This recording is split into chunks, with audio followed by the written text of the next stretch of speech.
Hey everybody, welcome back to Two Spot Monkeys Live. You're joining us here for episode 110. Thanks for coming back. It's been a couple weeks and a lot has gone on in the world of professional wrestling. I'm Tom, joined as always by Jim. Jim, great to see you. Good to see you as well, Tom. And yeah, just a few things happened in the last 2 weeks in pro wrestling. No, it's good. We episode number wise, it's like we didn't even miss a week because we had 2 episodes 2 weeks ago. But yeah, we as we had told you 2 weeks ago, we had a week off last week, and but we've got it scheduled out this week and next at least. And then we'll continue to look at our calendars and make that work. Programming note, we'll mention it at the end too, for those of you who like to listen live on YouTube. And if you don't do that, you can go to our YouTube page, which is just Two Spot Monkeys on YouTube, and click the subscribe and then click that little notification bell, and it'll pop up on your phone and let you know when we're live. You can listen to us live and interact with us in comments and all that good stuff if you want. But next week, for those who do like to listen live, we'll be recording on Thursday morning instead of Friday, just with life schedules. So programming note, we'll remind you that at the end as well for next week, that we'll record on Thursday morning. But Tom, there was like 86 matches we picked 2 weeks ago, I think. No, not that many. But for our head-to-head battle, and we only had a few differences. I think 2, if I remember right. Does that sound right? Yep. So over, I think it was 25, 24. 27? 27. Actually, now that you say that, yeah, I think it was 27 matches. And we only had 2 differences, which is kind of crazy. And I don't know if that proved that we really knew what we were talking about or that we had no clue what we were talking about. But the head-to-head update quickly for those 3, really 4 shows, but 3 because we picked WrestleMania as 1 because they hadn't released the Saturday and Sunday lineups yet. At Supercard of Honor, Tom went 4-3. I went 3-4. The difference there, Tom correctly picking the Lucha Bros, which after I remember on our recording, after you gave your explanation for it, I was like, now I want to pick the Lucha Bros. It makes total sense. And you were dead on. So nice job on that one. Stand and Deliver. Shawn Michaels had different ideas than both of us. We both went 3-4. So not so hot on Stand and Deliver. But and then WrestleMania, we both did very well at WrestleMania. I went 12-1. You went 11-2. The only difference being the really spectacular men's 4-way tag showcase match. There we go. That's what I wanted. I had the Street Profits, and you, I believe, had the Viking Raiders. Is that right? I did. Yep. So, which, as I said back then, I wouldn't have been mad about. I like the Viking Raiders one. So, but I did have the Profits. So that leaves us right where we were, basically, as far as standings wise. I mean, numbers change obviously, but Tom, you are 37-14. I am 36-15. So a 1-match lead for Tom. Our next picks will be Backlash here at the beginning of May. And then now is this Backlash or is this WrestleMania Backlash? Depends if you ask Cody Rhodes. Hey, as I say, if you heard Cody on Monday, Sean Ross Sapp thinks that was just a flub by Cody, but they did call it for a couple of years. I think they called it WrestleMania Backlash. I would prefer it just be Backlash personally, because it sounds like you're trying to extend WrestleMania another month, and it's already 2 long nights. We're good. Although we'll get to it, but best WrestleMania in a long time this year. So, although I guess I remember they used to do, and they probably still do, I haven't looked, the WrestleMania Revenge Tour was like the house shows after WrestleMania. So I get it. Speaking of live wrestling. Interesting, just real quick. Yes. A year ago after WrestleMania, our standings were you 38-18, me 36-20. So we've already picked fewer matches this year, and we're close, just kind of in the same spaces where we were roughly a year ago. Interesting. And I'm betting by the end of this half, the end of June here, we'll probably pick less matches because WWE has less. I feel like they have less anyways. I'd have to count it, but it seems like they're spacing out those premium live events a little bit more, making them a little more big and special, which I like. You got Backlash in Puerto Rico, and then you've got what is now Night of Champions in Saudi Arabia. That changed yesterday. No longer King and Queen of the Ring. Maybe they couldn't have that many women on the show. I don't know, but that's yeah. They haven't said why. That was just me speculating. And then, along with Night of Champions. You also have what am I trying to say? SummerSlam. Then after that is the next premium live event for WWE, not counting NXT. So, am I forgetting anything in June or July? I don't think so. Money in the Bank. Oh, Money in the Bank. There was one. Thank you. As I was saying that, I was like, there is one more. I feel that's not on this half season though for us for picks because it's July 1st. Yep. So that was why it wasn't registering with me because it's already into next. That'll be our first picks next time. So interesting to see. And we've got right now scheduled Backlash, Night of Champions, Double or Nothing, Background, and then Forbidden Door, Battleground. How about not Background? I don't know what that show would be like. Memorial Day weekend is going to be another one of those marathon shows, or maybe you have to break it into two. I don't know. We'll have to figure that out because there's 3 shows to pick that weekend. So that'll be a busy one. But always fun to make picks against Tom. We're just going to have a free-flowing conversation here for the next hour or so. Yes, and I cut you off. You were going to say something about live wrestling before I took us back a year. Yeah, live wrestling. Tonight, SmackDown is in Lincoln, Nebraska, which is about an hour and a half for me. I am not going. I thought you were going to say you are going. I'm not. I really did kick it around, and I almost pulled the trigger a couple of times on tickets. And then about a week ago, one of the main functions in my job is giving tours to the community that I work at. And I got a tour scheduled for 4:00 today, which sometimes those can take a while. So it pushed me to a point where I was like, I might not make it to Lincoln in time. So maybe it's better I didn't. So won't be there. I don't know how I feel about it. Like, I'll be honest with you, and I'm jumping a little bit ahead in the conversation here. When the Raw after Mania happened, I was like, I'm not going to SmackDown. That was crap. What are we doing here? And then it looked like, Vince was back on the headset and all of those things, and then things have calmed down a little bit. Vince seems to have gone back home and is not on the headset, or at least hasn't been the last couple shows.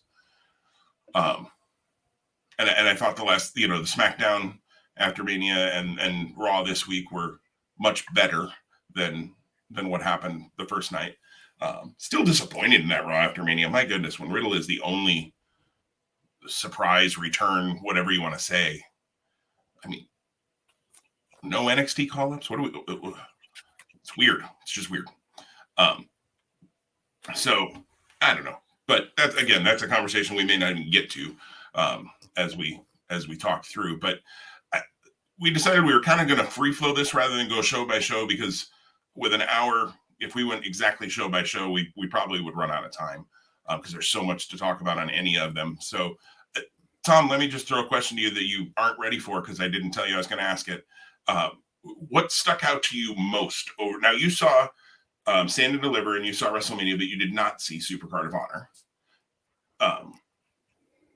And so that plays, I'm sure, obviously into the conversation, because it's going to be hard for you to say that something Supercard of Honor probably stuck out the most.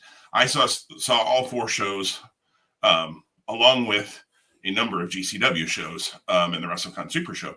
So I watched a lot of wrestling that weekend. But what stuck out to you on that from that weekend?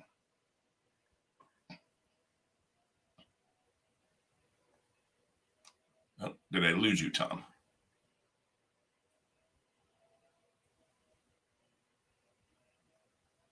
I think I lost me. Hopefully we're still good to go. You got me? I got you now, I think we did have a weird blip there on one of our ends. Okay. It's all good. So the only – go ahead. I'm sorry. Yeah. Yeah, I don't know if you heard what I had asked. I just asked what stuck out to you most from that weekend. Yeah, so in terms of live wrestling that weekend, I watched Bloodsport, Josh Barnett through GCW, and I watched WrestleMania Night 2. Everything else I watched on demand, and I'm still actually catching up. Like, I want to watch the FTR kind of like not roast, but that was the first word that came to mind. The FTR thing that was on Fight. I want to go back and watch or finish, I should say, Joey Janela's Spring Break. Clearly, I know what's happened at this point, but all of the things like sound awesome. So I really want to process those with my brain and my own eyes, even though I know what's gone on. I mean, I think you said it really well when you said this was a really strong WrestleMania and one of the best in a long, long time. And you know what? Despite what I had alluded to when we last met and talked, they didn't add a whole lot more beyond what I thought they might. You know, the Miz spots with Snoop Dogg and like that led to matches wasn't, you know, offensive. Well, I mean Shane McMahon, but Here's my only thing. Shane McMahon, yeah, and R.I.P. Quad. And actually live, I must have looked away. I didn't see it happen. Like, and live isn't right because I watched that show on Monday night. But I must have looked away when it happened because all of a sudden I was like, why is Snoop Dogg in the ring? And then later figured out like, oh, and then I saw the video, whatever. My only thing is Pat McAfee. I love Pat McAfee. You know, Shane is whatever and Snoop Dogg fine. And I realized Snoop Dogg wasn't meant to be in that match. That was an audible quickly when Shane got hurt. And smart audible by whoever called it quickly. And Snoop was a total pro and getting in there and saving the segment, really. I mean, it was ugly, but it looked flawless. And it only looked ugly because Snoop is not trained. Right. Like that's the only reason why that looked really bad. He tried to kind of lay one in there. My only thing with that was like, Bobby Lashley couldn't have been one of those guys. We just had to have him come out and pose. Like, what are we doing there? Like, Bobby Lashley absolutely should have been on Mania. He easily could have been one of those surprises. I would have loved to see LA Knight in that spot maybe too, because I feel like, you know, he kept promising an LA Knight moment at WrestleMania, and then they apparently forgot that they had him doing that because they didn't have him do anything. So they're like, those were little like, I like it, but would have loved to see Lashley and or Knight get one of those at least spots. Maybe do McAfee. Like I could have done without Shane O'Mac, honestly. Although it was surprising because from the behind the scenes stuff, it sounded like Shane O'Mac was never going to, you know, be seen again after Rumble last year. So, but yeah, that was nitpicky. But you're right. They didn't, other than those, they didn't add really anything from when we picked. Yeah. So I mean, I again, our picks bore out, whatever. The picks played out as we really intended. You know, the one I'm always like mad because you know that Street Profits pick was great on your part, but then they got fed not in a killer way, but they then were the first notch on the belt of Sammy and Kevin on Monday night. So, which again, going back to and I don't know who made the decision, but why not make that a title match? Like Street Profits won the 4-way at Mania. Like it would have made sense for either Owens and Zayn to say, hey, you won, so we're going to, they're baby faces. So they could have said like, we're going to give you the shot. Or for the Profits to say, hey, we won the showcase. You know, we want the smoke. We want the title shot. That part was a little weird, but the match was good. I mean, which isn't shocking with those 4 guys. Yeah. Well, so I guess for me, it would be interesting, I think, to kind of just quickly run down the results. I'm sure everyone listening knows, but just go like run down the results and go, okay, what do you see next for maybe the 2 or 3 big storylines in each of like ROH, NXT, and then WWE? Okay. We can do that. And I have the results pulled up here. You probably do too, because you knew you were going to say that. But Ring of Honor, Supercard of Honor, we'll start there. We'll just go chronologically. So that seems to make the most sense. Supercard of Honor, 12 matches because it's Tony Khan. He can't help himself. But then that did include the 0 hour buy-in, or 0 hour, I think is what he called it. Jeff Cobb over Tracy Williams. Konosuke Takeshita over Willie Mack. Willow Nightingale over Miranda Alizé. And Stu Grayson over Slim J. That was all on 0 hour. Then they kick off the pay-per-view with Elio del Vikingo defending his AAA mega championship over Commander, as Ian Riccaboni likes to say it. And I don't know, he probably knows what he's talking about. I almost said number 6 because it was the 6th match. The 6-man tag title match was next. The Embassy defended over Blake Christian, Middleek, and AR Fox. The women's title match was next. Athena over Yuka Sakazaki. The World TV title match was next. You and I both wrong on that one. Samoa Joe defending over Mark Briscoe. Lost my place. There we go. Tanahashi over Daniel Garcia. Tanahashi filling in for Will Ospreay. No. That was some other else. Never mind. Tanahashi over Daniel Garcia. Although the rumor was that Ospreay was supposed to get Takeshita at Supercard of Honor, which sad day. That would have been friggin' awesome. I hope we get that sometime. Next was the Reach for the Sky ladder match for the tag titles. As you correctly predicted, the Lucha Bros over Aussie Open, Top Flight, and a nasty injury to Dante Martin that we can talk about maybe in a minute here. And then the Kingdom and LFI as well. The pure title match, Shibata wins the title over Yuta. Both of us shocked on that one. And Claudio defended the title and kept it over Eddie Kingston there to win, to defend his world title at the end of Supercard of Honor. So you didn't see Supercard of Honor. Correct. So you just kind of got the results and things you've read online and that sort of thing to go off of. I can tell you, Supercard of Honor, great show. Really fun show. Nothing, as you said earlier, nothing offensive. I like that way of looking at it. Which doesn't shock me, most of the time. Tony Khan, I enjoy most of Tony Khan's bookings. Sometimes he does things that annoy me, or I don't like, and we talk about those things here. But and I wish I had the time to drop the $10 and watch Ring of Honor regularly, the TV, but I'm not dropping the money if I know I don't have the time. So that doesn't make sense to me. But I enjoyed. I have caught clips here and there. I've caught some, bootleg versions that are out there on the internet to watch some matches. Yeah, I like what I've seen.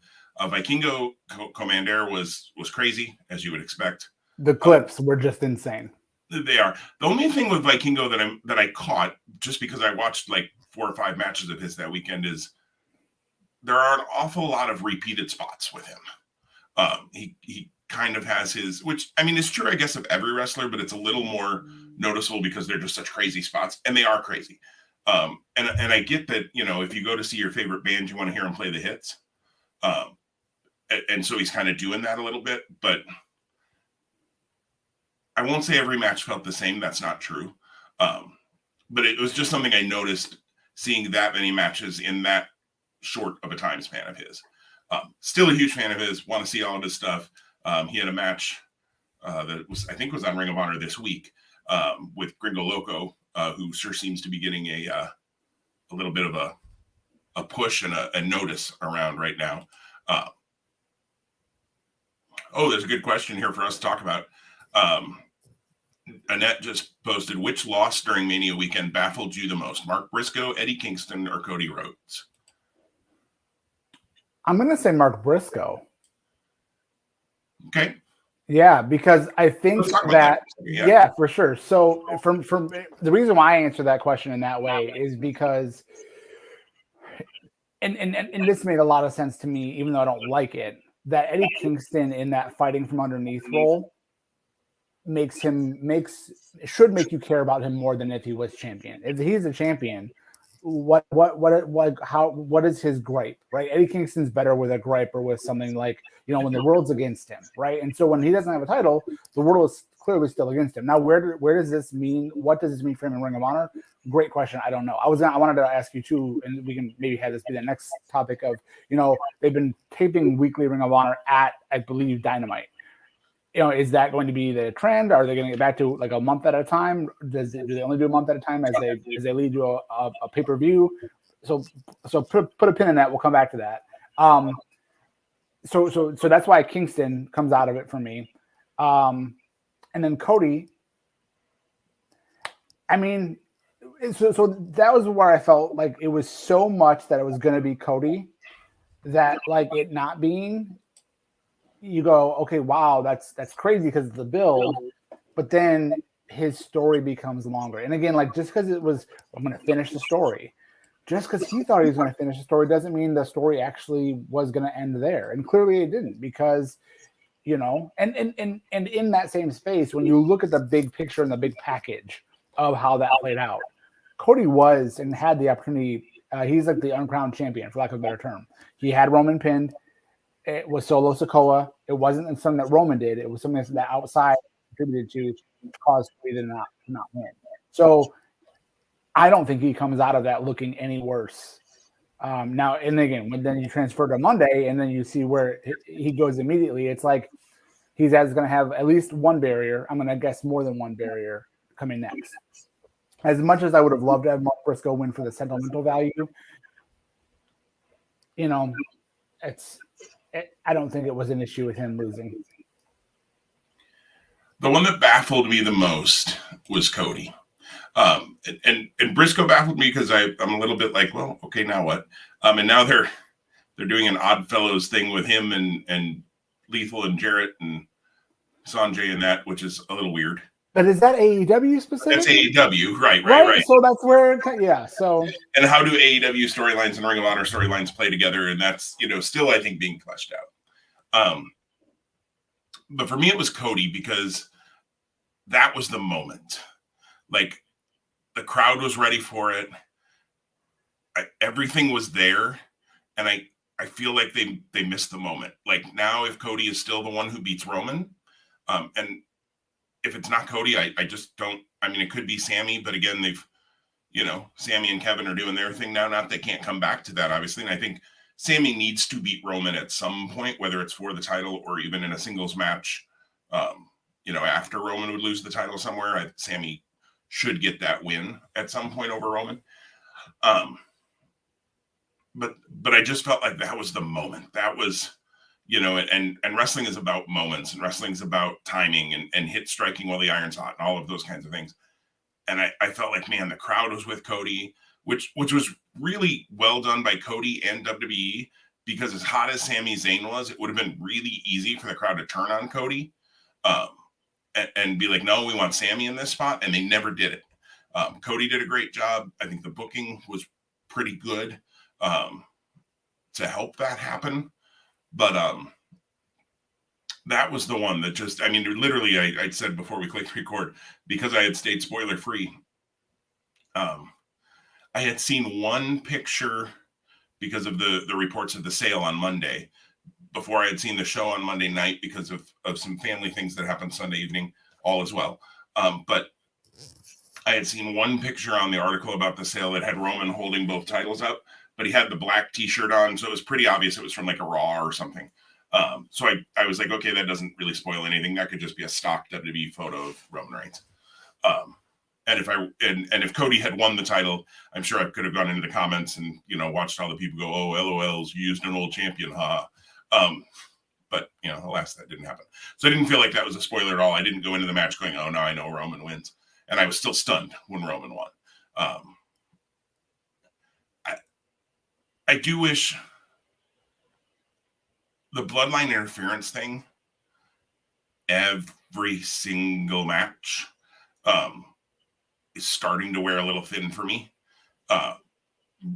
Because Roman's in God mode, right? He can't be beaten, but he hasn't been in God mode really for a long time because he keeps cheating, has to cheat to win. He can't just win. And when he first won the title, he was beating people. Even if there was a little interference, it wasn't what led directly to the win. Now it's kind of like lather, rinse, repeat. Interference leads right directly to the win. I don't know. I'd like to see him win a match on his own. I realize it's a heel tactic, but it's just it's become a crutch, I feel like, in the booking of Roman. So I wish that. But I don't know. Now, does Cody win at SummerSlam or something like that, or Money in the Bank? Yeah, what's gonna have, I guess, the ultimate question, and whenever it happens, hopefully we're still recording, and hopefully, because Roman could be the champion for the next 3 years. Right. You may have grandchildren by the time Roman, Right. When will that title change happen? And I don't think anyone will ever go, it was great, right? Or like it'll satisfy the masses. The goal is, should it satisfy as many as they can? I'm sure that's the goal, right? Because I'm sure there would have been people who had Cody won would have come back and gone, gosh, it wasn't what I wanted it to be. Yeah, you're never going to satisfy everybody. I think that crowd was ready. I think the pop would have been awesome. I think you still could have gone to Brock next. And Brock attacks him the next night. It's been pointed out a few different places I've seen, and it's so very true. This is very reminiscent of the John Cena Brock Lesnar when Lesnar came back to WWE.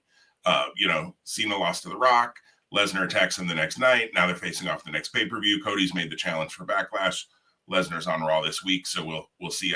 I'm assuming obviously he's gonna take that challenge because from what it sounds like, Roman's not working Backlash. So there's your main event, probably.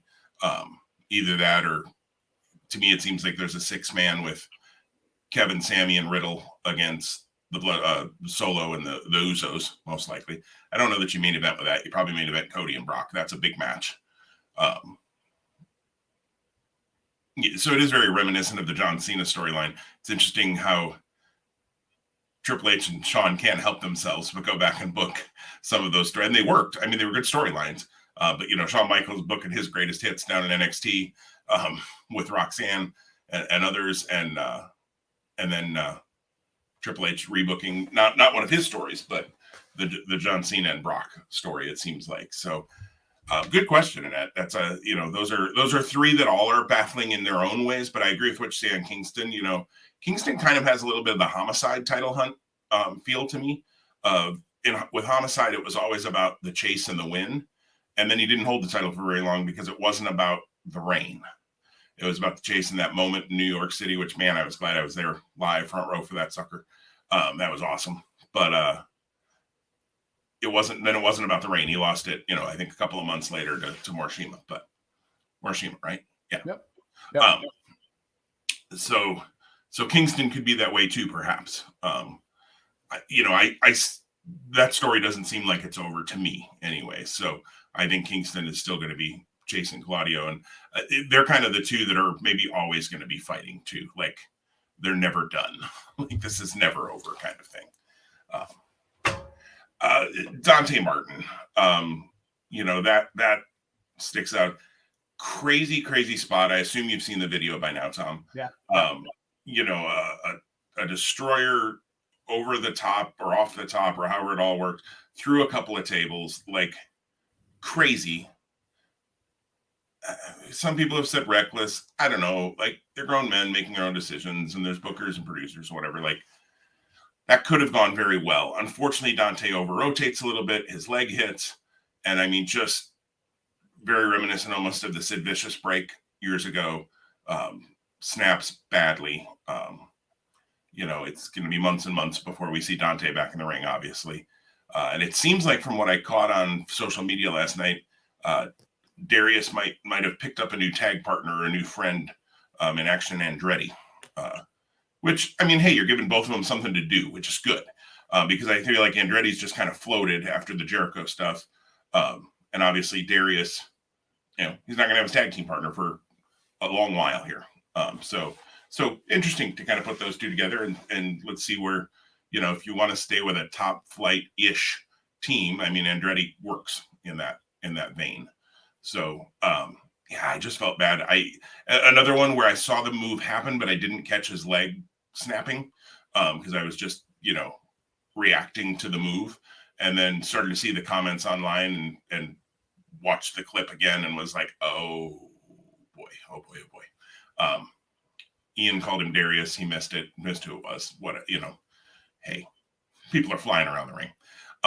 Crazy good match, but man, I felt bad for Dante Martin. And I feel like the Martin brothers together, like they cannot shake this injury bug.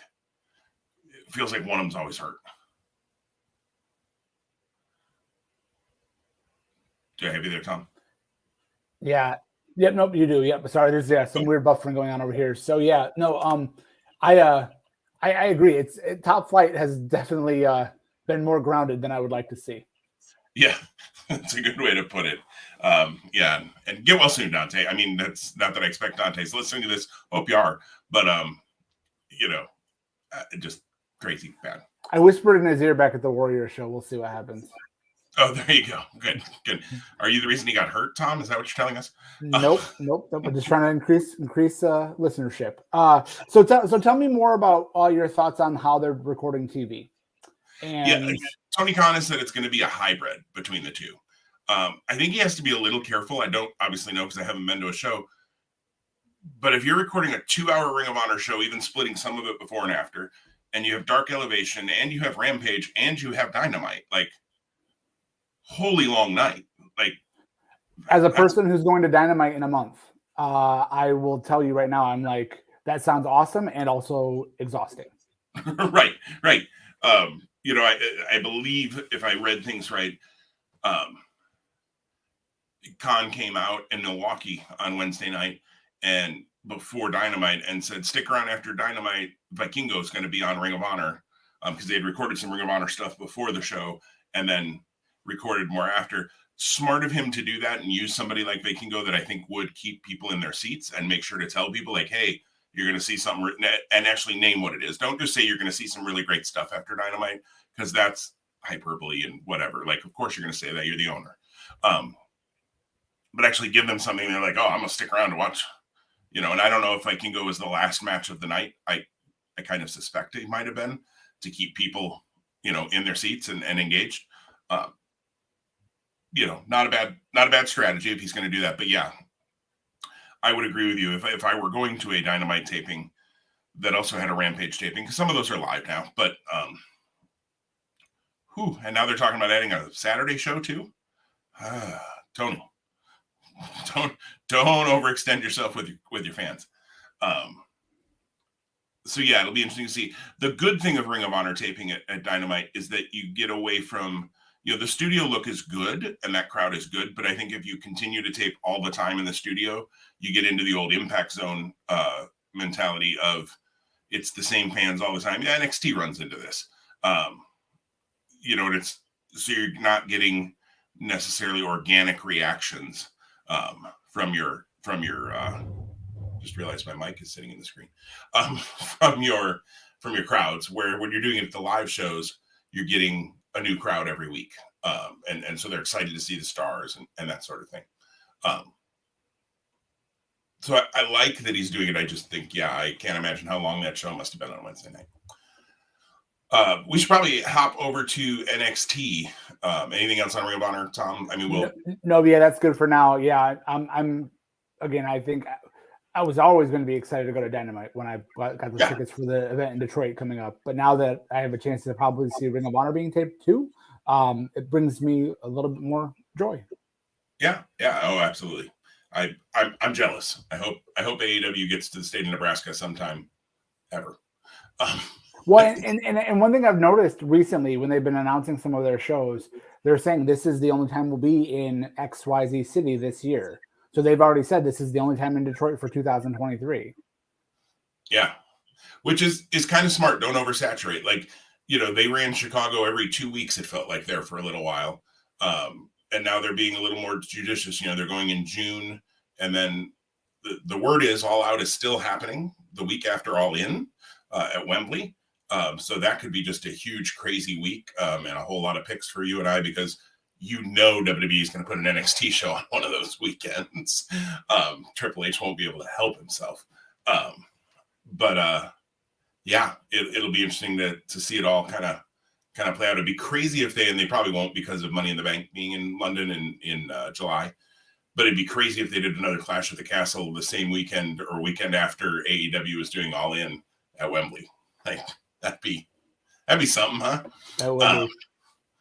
I'm curious to see how many they draw for Wembley. That's going to be interesting to see. People are saying, people are throwing around a 90,000 number. And I heard on one of the podcasts I listened to this week that, when SummerSlam 92 was at Wembley, they said 80,000 were there. It was really more like 65 because, of course, numbers always get inflated. So AEW is not trying to get 90,000 because you can't even get 90,000 in that place. So I don't know where that number comes from. And AEW's goal, I would think, is to just have their largest crowd at their first stadium show. So if they get 30, maybe 40,000, like, that would be a huge win for them. And it's going to look really cool. I'm looking forward to it. I hope it's on pay-per-view or Fight or Max. Interesting. I know we're not talking a lot about AEW today, but there's a lot of buzz about someone returning in June, maybe creating a Summer of This Person Part 2, Part 3, which would, I think, lead really well into, if all parties are amenable, which, the king of content, Tony Khan, get that content. Would really do well by going to Wembley with a tremendous first time ever 6-man tag. Yeah, absolutely. And Annette said reportedly they have 45,000 signed up for the pre-sale. I'd heard a number like 25,000, but that was a little while ago. So, now that it's had more days, if they're up to 45,000 pre-signed, and you got to think those aren't, if I understand right, and maybe when you pre-register, I don't know, since I haven't, because I'm not going to London, obviously, maybe you have to say how many tickets you're pre-registering for. But if that's 45,000 people and it's not tickets, like, holy cow, that could be crazy. But you probably have to say how many tickets you want to buy. If they drew 45,000, that, I think, kudos. Like, that would be crazy. And yeah, you're going to hear some people say, well, scalpers bought a bunch of them. Look, Tony Khan doesn't care who buys them because he got the money. So it really doesn't matter who buys them, guys. That's a silly argument. Well, let's pop over to NXT. Stand and Deliver had 7 matches. One of the bigger takeover-ish Stand and Delivers, whatever you want to call them, premium live events from NXT as far as number of matches. A match that got moved to the kickoff, and I was a little aggravated by this on Saturday, to be perfectly honest, because I flipped the kickoff on to let it just kind of play in the background, and it was at the moment of Duke Hudson making his decision about turning or not. And I was like, what is this happening? And so then I rewound it and was able to watch the match. But I was like, well, now I know, like, I didn't know exactly what happened because it was when he was putting on the Schism t-shirt. And I had in the back of my mind, like, okay, but is it a ruse? Which it was. I was a little aggravated that they never said it was a kickoff show match prior to that show. And then all of a sudden, and they haven't had a kickoff show match on any premium live event for quite some time. So I didn't think I needed to tune in until, noon my time. And then I flip it on 15 minutes early and there's a match in the ring. I was a little aggravated. Just saying, advertise it. Well, yeah, maybe it was on Twitter earlier in the day and I hadn't caught it. I don't know. But anyways, control of Chase U on the line. Chase U won and kept control over Schism. I almost said the Schism. That's part of that. The women's title ladder match, somewhat surprisingly, and clearly, based on how you and I picked it, not surprisingly, Roxanne was in the match. We expected that. But somewhat surprisingly, Indy Hartwell wins the NXT women's title, the ladder match. Cool moment for her. The tag title match, Coffee and Wolfgang kept the titles. Gallus, I almost said the Coffee brothers, over the Creed brothers, there we go, and the family. But didn't Joe Coffey come back in that match, right? Isn't that right? Didn't he lead to the finish? Yes. So yes, there was a lot of coffee to be served that day. There was, and I had questioned where he was when we were talking about that match. So there he was. Boy, our banner has said head-to-head update the whole time we've been recording, Tom. Tech guy, we got to fire him. North American title match: Wes Lee defended over Dragon Lee, Ilya, JD McDonough, and Axiom. Crazy match. That was great. Yeah. The unsanctioned match, Johnny Gargano over Grayson Waller.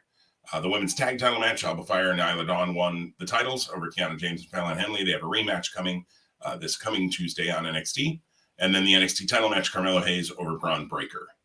And then, maybe surprisingly, the Tuesday after Stand and Deliver, a double turn. Basically, when Braun Breaker turned heel, which kind of turned Carmelo Hayes' face by proxy, I guess. So Carmelo Hayes now a babyface champion with Braun Breaker as a heel, chasing along with others as well. What stood out for you?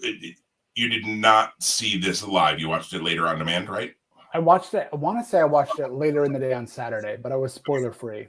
And did you miss then the Chase U match because of the stupid way they did it? I did not know. So the way it was on Peacock, like when I watched it, it literally went from whenever to whenever. So yeah, no, whenever to whenever. I like that. I thought it was weird though, like the way they were doing, like they were having like the people on the stage doing the pre-show, and then they had the match, and then they still had the set there because they clearly did that for the women's match. They were still on the stage as the main show was starting. It was kind of weird. It was just really like it was a different flow, which is probably what caught me by surprise because that's not normally how they've done it in the past. They go to the video package and then they come back to the live venue, and then there's fireworks and pomp and circumstance. That was a little bit less or a little bit different this time around. I watched everything except for the women's tag title match because I didn't care as much about that as everything else. The North American title match was great. The women's ladder match was also really great. I've liked Indy Hartwell for a long time. So I don't want to say this is like a NXT like participation trophy for her, but it kind of does like give her that stamp of NXT like validation. And I would argue that she deserves as much as someone can deserve that for her time there. And the main event was really solid as well. I don't think the main event met my expectations in full, but I wasn't like, I didn't walk away going, oh, I'm disappointed. Yeah, and I was the same way in the main event. Like, I was really looking forward to the match, and it was fine. It just wasn't, and maybe it was, I mean, it followed a lot of good stuff, and even the women's tag title match was good. It was kind of what I expected. Well, I mean, it was what I picked it, and I picked up Isla Dawn so that I got those title win points in our fantasy wrestling league. There's the first fantasy wrestling league mention of the week. We could get a sponsor for that, I swear. But brought to you by so-and-so. I thought this was a really strong show, top to bottom, really all the way around. Everything delivered.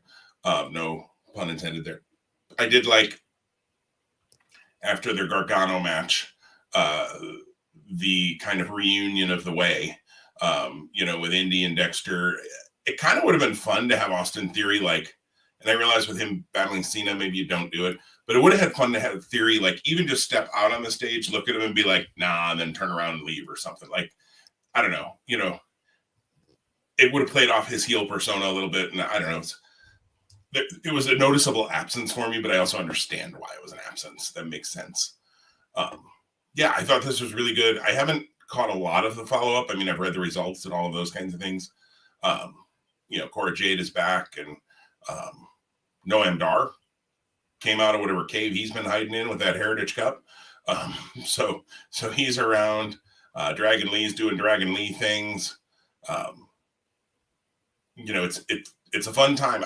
I enjoy NXT when I have time to see it. Like, it's right now, my priority is always AEW, and then usually SmackDown. I catch some of Raw, or I skip around and try to catch the big things that we read about on Raw. Raw's just too darn long. I don't have time. And then NXT becomes my next watch. And so I haven't always gotten to see a lot of NXT lately because just time is what it is. But I enjoy what I get of NXT a lot of times. So looking forward to, I know they've got spring breaking coming up in a few weeks. And it's going to be Carmelo and Grayson Waller. A little bit strange for me that we didn't go back to Braun, but maybe that's kind of nice. Let Braun build into this heel character a little bit.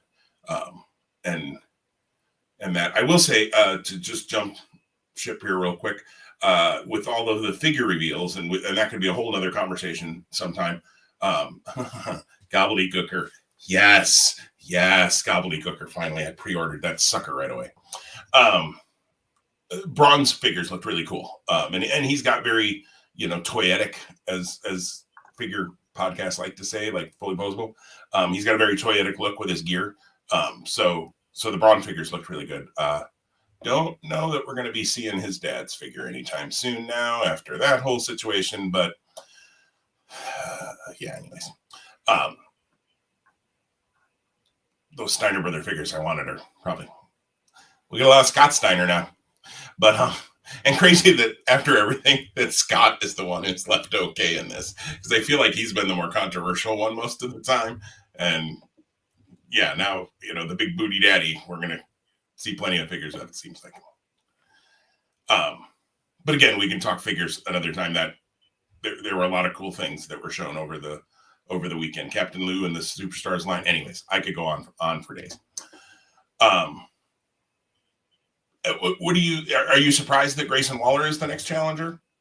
I'm curious if you're yeah. So I so 2 title matches. Yep. So to your point, like, NXT is the last priority for me. And so, like, it's sitting in the DVR now from this week, but I always wrestle with, am I going to even dabble, or am I just going to delete it and look at the results? So I didn't know the outcome of the 4-way, and I don't mind that you. I don't mind. No, I don't mind that you told me because again, like I said, there's no guarantee I'm going to go back and watch. It's interesting because losing to Gargano, which was the right move, 100%. and then to move him here, it seems like you'd set him up to lose again. I don't know why you'd do that. I would give him a feud where he's competitive, but the one that he comes out on top. And I would save a title match for down the road. But yeah, I agree. I was a little surprised when I saw, and he was in that. I can't remember who all was in that match, but I know Dragon Lee was in there. I'm kind of glad they didn't go right to Dragon Lee because again, Carmelo's not going to drop the title right away. He shouldn't, anyways. As best I recall, it was Grayson, Duke Hudson, Dragon Lee, and McDonough. Yeah, okay. Yeah, I knew McDonough was in it. Hudson was the one I didn't realize was. McDonough and Ilya have their thing still going, I think, so it seems like it should be. So, interesting choice. It's fine. And again, it's on spring break-in. Like it's a themed weekly episode. It's not. I know they try to make those a little bigger, and they do a nice job of that. But it's not like it's a premium live event. They're not at this point. They're not booked for Battleground. You would assume Battleground's going to be the Hayes Breaker rematch. And I'm real mad that they're calling it spring break-in because really, by all intents and purposes, whether you're in regular like K through 12 school or college, we're way past spring break. That's true. We are. But spring break is really early in schools now, I feel like. Like it's in still some snowy. It is. Like it's still snowy on a lot of spring breaks, which is not you do have to go to like Florida or Maui or something on spring break to get the sun because it ain't happening in the Midwest. But well, we've got about 20-ish minutes left or just under. Just right about. So let's talk Mania because, there was a lot of matches on Mania. I'm trying to run down the results. Should we go night by night, maybe? Start with night one? Yeah, for sure. Night one, the U.S. title match, Austin Theory over John Cena in a snooze fest. Sorry, that's my opinion. The 4-way match, as we talked about earlier, the Street Profits won over Strowman and Ricochet, Alpha Academy and the Viking Raiders. Rollins over Logan Paul. Becky Lynch, Trish Stratus, and Lita over Bayley, Dakota Kai, and Io Sky. Ray over Dominic. The SmackDown Women's title match, Rhea Ripley over Charlotte Flair. Pat McAfee over The Miz. And then Kevin Owens and Sami Zayn win the tag titles over the Usos. Other than that opener, man, this was a good show. I agree. Yeah. I was fine with the opener. I would have liked something else to go down. But yeah, I mean, it was. I think a lot of this exceeded expectations. I'm thinking of like Ray and Dominic. Like that actually, the whole thing was just really solid. Charlotte and Rhea met and exceeded expectations from me. Yeah. That 4-way tag match was amazing. Way better than I had any right to be. Yeah, and like it was whoever was the. I'm going to give all the guys in the match credit because they were the ones that were in it and they executed. But whoever produced that match to kind of help them structure it, if it was not someone in the match directly, then kudos to them too because that was amazing. I liked Rollins and Logan Paul quite a bit. I thought that was great. Like I was wondering who was in the Prime bottle. I thought it was going to be Jake, to be honest. Who? I'm sorry. I thought it was going to be Jake Paul. Oh, got it. Okay. And the way that played out was just really, really good to me. So. And I have to admit, I have zero idea who KSI was. Same. Yeah, no clue who that was. But apparently, so cool. Yeah, my kids want to get Prime drinks all the time, and like we can't find them in stores. Not that I'm like, okay, kids, I'll do whatever you say. Like that's not the type of parent I am. But like, you know what I mean? Like, the ironic part was the discussion of the Prime drink came up when we were celebrating Easter weekend with family last weekend, and then it allowed me to bring my wrestling fandom to the table. So. I did I don't know if you caught any of the, I only watched the press conference from Saturday night. I never got around to watching the Sunday night one because, again, things got pushed back and, watched the show on Monday night. But Triple H made a joke that it was a bad night to dress up as a Prime drink on Saturday night. I thought that was a pretty funny line. And that was executed super well. Like Rollins grabbed him and he pulled him. And at first I was like, how did Paul not see him? Like, I was a little bit like, eh. And then when they showed the replay and you realize that Paul's looking up like this and starts to jump as his head comes down, he actually did a great job of making sure that when you saw it back, obviously you knew he was there. I felt the same way. I was like, oh, wow, that seems kind of awkward. But then on the replay, when they slowed it down, I missed him doing the pose and doing the spit before he did the dive. Yep, I was in that same, and when they slowed it down and showed it, I was like, never mind, he did that perfectly. That was awesome. As it just felt like he was standing there, and I had missed, like you said, I had missed the posing thing, maybe because I was paying more attention to what was happening with Rollins and KSI. But I had missed the pose, so I was like, how did he not see Rollins pulling right on the table? Like, that was dumb. And then watching the replay, I was like, oh, he actually did something that made that totally believable. I just missed it. And nice job of WWE production to maybe realize that, perhaps, and make sure they went back and slowed that down and showed you, like, no, look, there was a reason that happened, you know. I don't know, maybe that wasn't the reason they slowed it down and showed it to you, but it worked for me. So kudos to them either way. And the main event of this show was tremendous. Like, it's really hard to go what was the better match, Charlotte and Rhea or the main event, because I think like you could argue cases for both. Yeah. Back to when you were saying earlier about the fans not turning on Cody, I think because WWE gave us what they gave us in the main event on this first night, with Sammy getting his the word, it's not restitution, but I'm going to use the word restitution for lack of a better term at this point. His validation. It probably made fans not even care about him not being in the world title picture or chasing Roman on Sunday because he'd already been rewarded. Right. No, they absolutely made the right call. We talked about this 2 weeks ago, you know, to put that match in the main event slot. Rhea and Charlotte, that would have been a great main event too, especially with what they did and the way they delivered and over-delivered perhaps. But it was still the absolute right call. And I agree. I think it also helped that piece too, that Sammy was in that main event.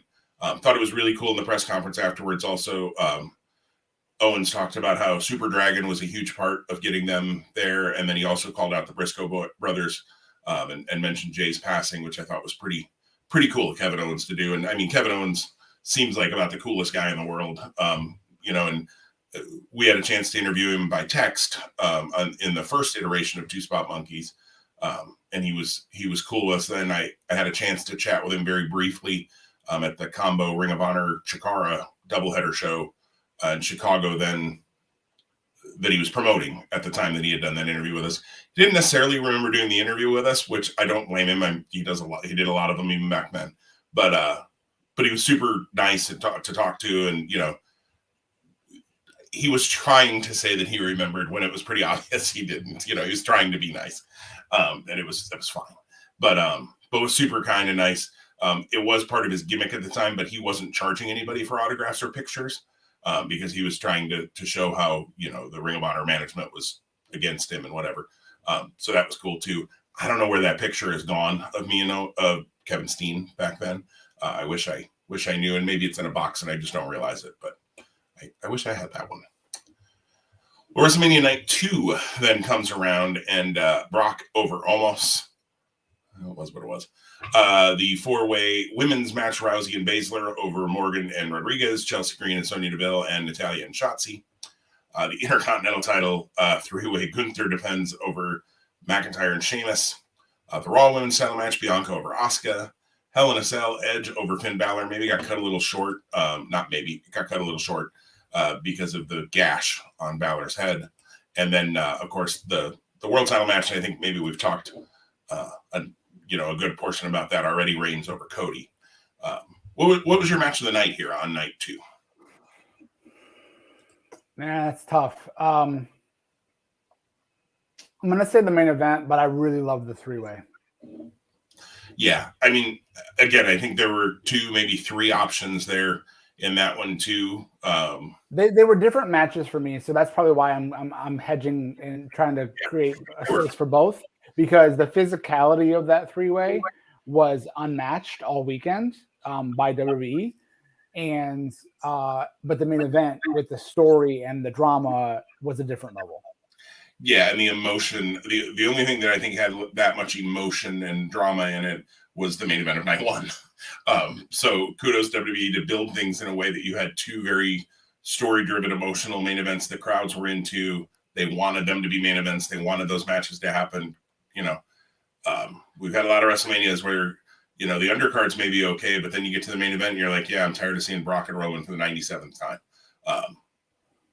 And are you of the understanding that we're done with 2 night manias? Like next year in Philly, are we back to 1?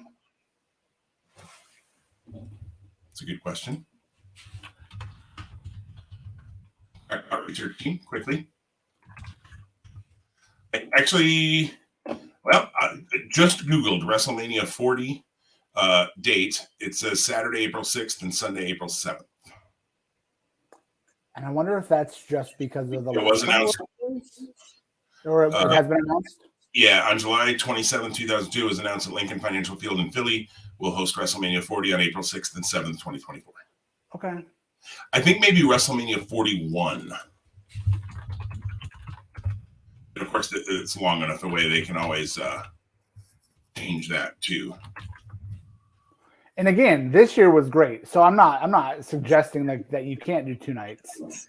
I like the 2-night thing, to be honest. If you're going to do 14, 15, 16 matches, I think I liked the 2. It made them more digestible. And I think for the we were talking about Dynamite and Ring of Honor and Rampage and all of that, and it becomes exhausting. I think for Cody and Roman, had I watched all of what happened on Saturday and Sunday back to back, and actually that was kind of my intention on Saturday or on Sunday was to, although I would have had a break between the 2. Emotionally, you might have been drained by the time Cody and Roman comes around. I feel like that happened at some of those manias in the past. Annette has one more question for us here. Worst head wound, Finn or Don Callis? Well, so have you seen Dynamite this week? I have not seen Dynamite this week. Oh my word. Okay, so I don't think I saw this before Wednesday, which I watched last night. The Don Callis gash, or so, yeah. Oh my word! Like they show it. They show, and I'm gonna say Don Callis. Like yeah, I do too. And I haven't seen this Wednesday, but yeah, I'm gonna say Don Callis. Blood like crazy on the floor, but you never saw the gash. When you wait till you see the video package, and this guy's gonna have a scar for life. Like it looks like someone took a hatchet to his forehead. Like it's insane. And I guess for me, it's because Callis was from I don't want to say an unplanned spot because it was planned that he was going to get hit, but he wasn't supposed to hit anything metal. Like that was as he fell, he just accidentally caught something where Balor's was, part of the match. The ladder hits him. I mean, split him open good. I think 14 staples, he said. It also came out that Finn Balor was working that match on a torn calf. And then he worked Monday night. Like, Finn, take a week off, buddy. Well, and to know that Don Callis hit something on the way down now gives me better, better. It's more palatable. Like I thought that poor man self-mutilated himself, something vicious. Yeah, no. It was an accidental. He caught a piece of the set on the way down. That makes a whole lot more sense. Yeah, no, that was not a blade job, thankfully. Both of them were nasty, absolutely nasty cuts. Things happen in both cases. Yeah, because if it was a blade job, it was a machete. Right. For Don Callis, that is. He's bringing the axe out for it. All in all, and we both said it, I think best WrestleMania in quite some time. I would say at least since 30, where Bryan won the titles. Now, I'd have to think about 30's whole card and go back and look at what that whole card was to be able to, compare show to show.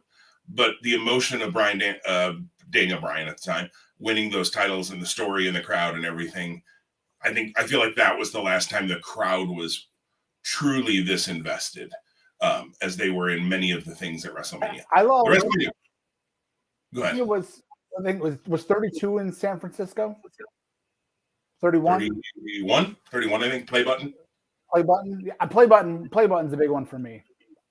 Yeah, and Rollins. I mean, I feel like that one wasn't as great until the Rollins cash in, and then that made it so memorable. It was good, but again, I'm just trying to go off memory. Like, I'd have to really kind of think about it. Maybe even go back and watch some of those. I mean, that was the Sting Triple H match that Triple H never should have won.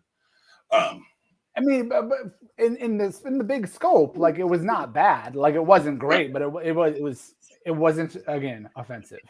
But we had Rusev and Cena that show. Okay. Yeah. There was, and again, memory, right? Seth Rollins, Randy Orton earlier in the night was the greatest RKO ever. Yeah. So was that Bray and Taker? I feel like that might have been Bray Taker. I don't. My memory is gone on that one. On that one, okay. And I feel like the reason I remember that is Bray and Taker, they put him on early, and it was still light out, which is weird for like a match like that. Like, you feel like you need the darkness for that match. That's why it kind of sticks out in my head. So I kind of like these West Coast shows where it starts light and ends dark. Like, I think that's a cool dramatic thing. That is super cool. That is super cool. Yeah. So, what's next for Roman Reigns? What's next for Kevin Owens and Sami Zayn? I think Owens and Zayn continue to battle the bloodline because it's the feud that will never end. I think Roman. I assume Roman's going to work Night of Champions, especially now that it's been changed to Night of Champions. When it was King and Queen in the ring, I don't know if. I mean, I would assume he's going to work Saudi because, I mean, he wants that bonus, right? He wants that Saudi payoff. But I think he's going to work Saudi, and I think he's going to work SummerSlam. I think those will be the next two matches he has. Saudi Arabia, will it be Cody again? Could be. If it's not Cody, it feels like it has to be Zayn or Owens. It's not going to be Riddle. That doesn't seem. I don't know. I just feel like this is going to continue to be the battle. I'd rather Owens and Zayn go off and defend the titles more against the Street Profits and the Viking Raiders and the Alpha Academies of the world, and other tag teams, fill in blanks here, and kind of rebuild that tag division. It feels like something that they'd be very interested in doing if WWE wanted to do that. But I think it's going to be the battle with the bloodline still for a while, for them. Cody obviously is going on to Brock for a little while. What about you? Yeah, honestly, I asked you because I don't even know. Because again, for me, like Kevin and Sami, I want them to remain champions, but like we talked about earlier with Eddie Kingston and formerly Homicide, kind of like once they win the belts, like what else? What other than like being amazing champions, which they could easily be, right? But like, right. Do you have them go on a 2-year reign? No. I don't. Right. I mean, the tag titles are never going to. I mean, the Usos did it here for a really long one, so I don't feel like that's going to happen again. Annette says, "What about Jay as a challenger for Roman?" I think they'll get there eventually, unless they flip it to Cody sooner than I think. And I think Jay and Roman, they had some good matches. A year or two back, a year or so ago. Well, gosh, that was back in the Thunderdome era, I think. So a little bit longer. And if Jay finally breaks off from the bloodline, I think Jay could be a big star. I really do. Both he and Jimmy are great in the ring, and Solo's very, very good, and I think only going to get better in the ring. So I think they've got a lot of stars coming. Apparently, Rikishi's got another son now who's, I don't know, came out of the woodwork or something. I didn't know about this one. Who started his training now, too. So the bloodline continues, man. It never ends. But Jay would be a big one if they want to make, they're certainly teasing that Roman's not happy with the Usos. So it'll be interesting to see how that plays out.